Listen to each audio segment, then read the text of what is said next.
Alright, we got these heads all cleaned up now. It's that 61 PanHead.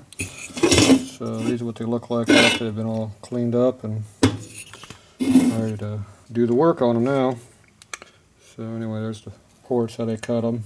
You can see how they put bigger valves in there and then didn't do much else. Bored the seats out. Put bigger valves in it, left the big lips in there. So to cut all that out with the port job. See how thin it gets coming through there.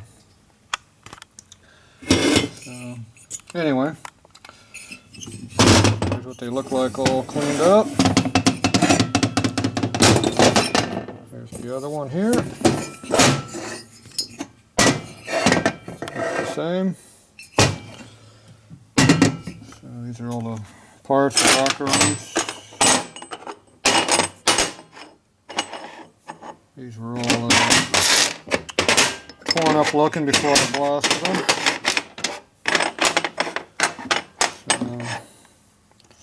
So after they're all cleaned up, you can see what they look like now. And the marks are still in there. I purposely did not blast them hardly at all, so I got to clean them all up.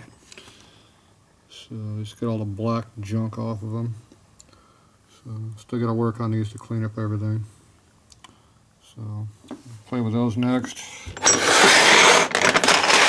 Here's our arms.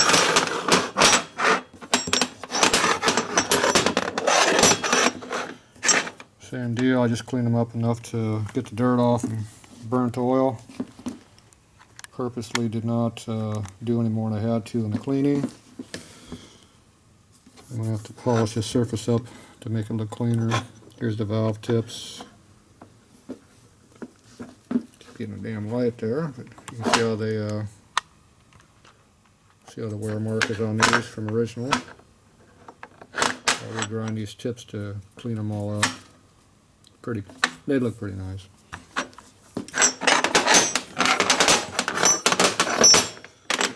Obviously the wear marks here are still in here.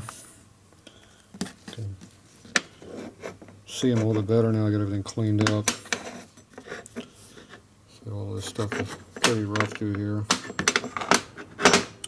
So anyway, we're going to have to try to make these as best we can with what we got to work with. So we'll see if I got time to show you guys how I do all this stuff. But anyway, this is what we got for now. We're going to put new valves in it, so I didn't do that. Clean that. Still up in the air on the springs, but got everything else all cleaned up. So there we go.